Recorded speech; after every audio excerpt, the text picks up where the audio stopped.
Have you ever had to deliver a speech with the specific goal of getting your audience to take action? In this video, I'm going to break down how you can deliver a persuasive speech and get your audience to do just that. Hey everyone, my name is Wade Patterson and my YouTube channel is all about communication.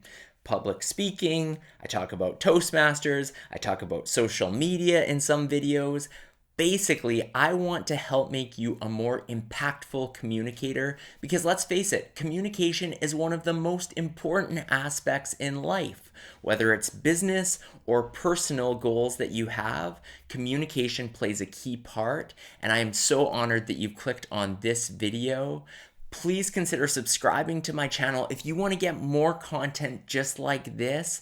Subscribers help me out so much in this goal of delivering as much great video content as I can. Persuasion sometimes has a negative connotation, almost as if it's something that you're trying to get somebody to do something that they don't really want to do or that's not in their best interest, but that doesn't have to be the case.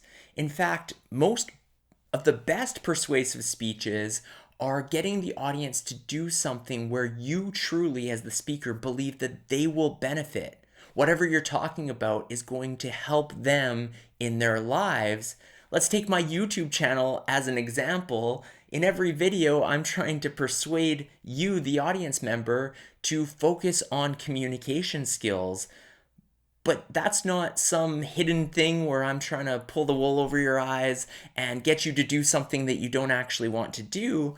I genuinely believe that by improving your communication skills, you will improve situations in your life. And that is what effective persuasive speeches are all about, is getting your audience to take action and do something that is beneficial to them and sure, could benefit you as the speaker as well. But it's a genuine interest that you have in improving that person. The first step to building an effective persuasive speech is to have some form of credibility. If I am telling you that you definitely want to buy a boat, but I personally don't own a boat, I've never owned a boat, I'm not even in the business of making or selling boats, and I'm trying to convince you that you absolutely have to buy a boat, you're probably going to look at me and think, wait a second, if this is such an important thing, why doesn't Wade own a boat? Or why hasn't he taken more of an interest in trying to acquire a boat? It doesn't really add up. To persuade somebody to do something, you should probably have some level of expertise or knowledge regarding that particular subject. So that's the bare minimum. That's step one, is understand or have experience in whatever it is that you're trying to get other people to do as well. The second tip to building a persuasive speech is to appeal to your audience's emotions. So sticking with the boat example, you could ask your audience members to close their eyes and envision themselves on a hot, sunny day stepping onto a beautiful boat. As they leave the marina, they can feel the wind in their hair. Yes, I understand I don't have any hair for it to go through, but maybe if your audience has mostly bald heads, you don't use that term. But you ask them, close your eyes, envision that wind in their hair, their favorite song blasting through the boat speakers. And then they slow down the boat, they find a nice cove to enjoy the water, they jump in and get that cool, refreshing feeling of the lake while the sun warms them up simultaneously. It's the perfect way to spend a summer day. I didn't mean for that to rhyme, but that's a happy accident. By tapping into the audience's emotions, they can see themselves in that situation, and it sounds delightful. What's not to like about the picture that you're painting about boat ownership when everything's perfect? The day is perfect, the weather's perfect, the boat is running smoothly, you've got great music coming through the speakers, you're enjoying a cool beverage. That's paradise. It sounds fantastic. And if you're going to persuade somebody to do something, you have to effectively paint the picture of what it would be like to actually experience owning a boat. After appealing to the emotions of your audience, you want to tackle the logical reasoning behind whatever it is that you're trying to persuade your audience to do. So again, sticking with this boat example, you could talk about the logistics. For example, in the city I live in, which is a beautiful city in British Columbia, Canada, there is a 3-year wait list to get into the local yacht club. Minimum. That is the minimum wait time. And you have to own a boat in order to get your name on that list. So by explaining that to your potential boat owner that, hey, you need to act now just to get your name on that list so that you can live out this dream, this perfect picture we've just painted, you have to act quickly, and even then it's going to take some time. But if you stall, if you wait a couple of years to make that decision, it's going to be 5, 6, maybe 7 years before you're actually on that boat enjoying yourself. So you want to put some form of time constraint behind it and impact the important logical reason of why it makes sense to act quickly. You could also tackle the financial question.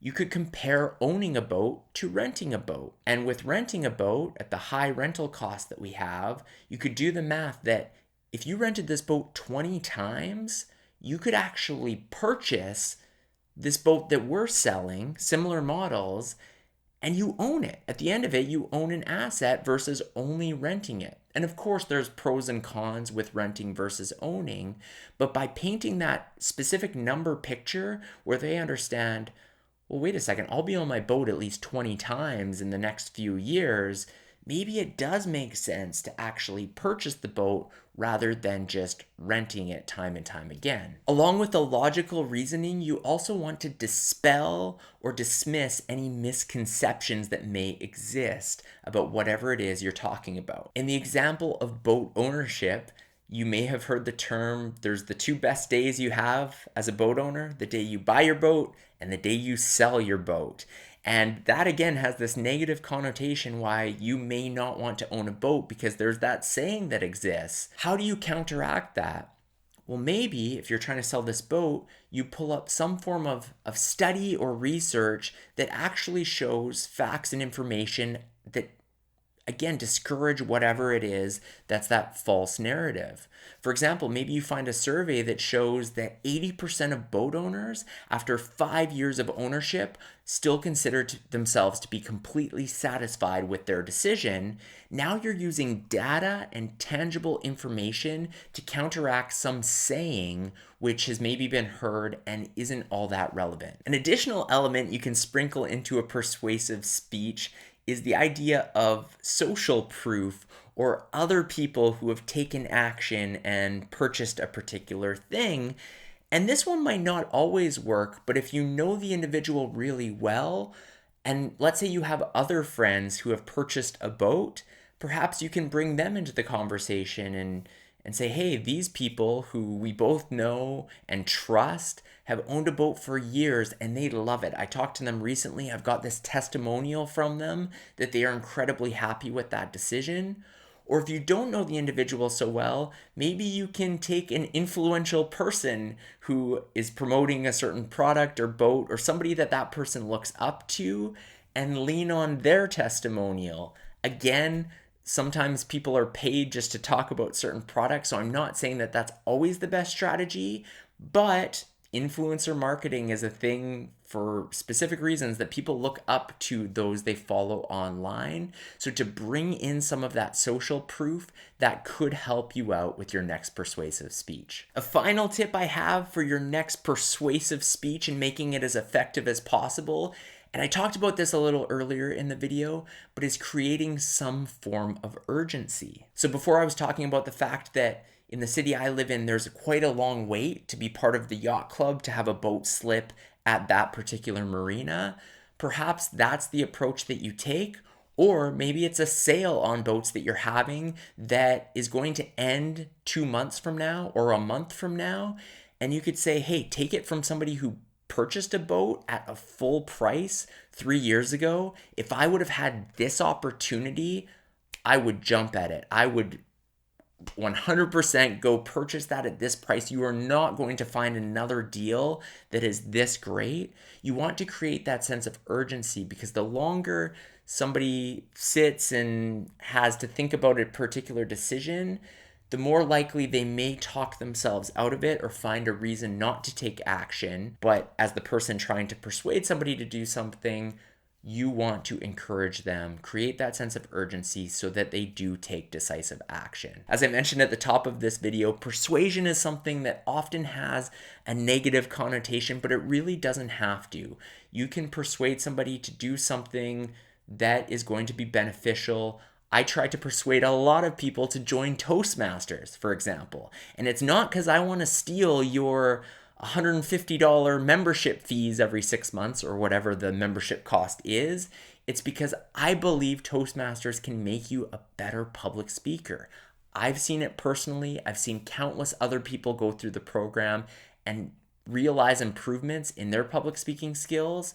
Persuasion doesn't have to be negative, and I certainly hope the tips I provided in this video help you if you ever have to deliver a persuasive speech. As always, thank you so much for taking the time to watch this video. If my channel is providing you with value, that is fantastic. Please consider subscribing to the channel. My goal is to put out much more video content that is going to help elevate your communication style, expertise, knowledge. I want to make you a better speaker, a better communicator in general. Please subscribe. That is the best way you can help my channel. And once again, thank you so much for watching this video. I will see you on the next one.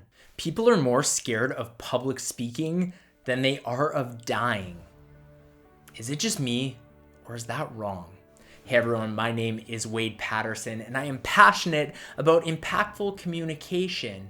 My YouTube channel has helped hundreds of thousands of people improve their public speaking skills, and I am thrilled to release my first ever course, which has taken my decade of learning about how to become a better public speaker and boiled it down to this theme of mastering the 5 essentials of public speaking. I know for a fact that if you can dial in these 5 elements and perfect them, you are going to be a phenomenal public speaker, head and shoulders above the rest, just by being aware of these things. By taking the time to digest the information in this course, practice it, and then put it to action through your speeches, you are going to become a better public speaker. As a bonus in this course, I sit down with the world's greatest freestyle rapper, Harry Mack, and one of the greatest keynote speakers in the world, Sean Kanungo, and I get their tips firsthand of what makes them incredible at what they do. If you agree that public speaking definitely should not be scarier than dying, sign up for my course. You won't regret it.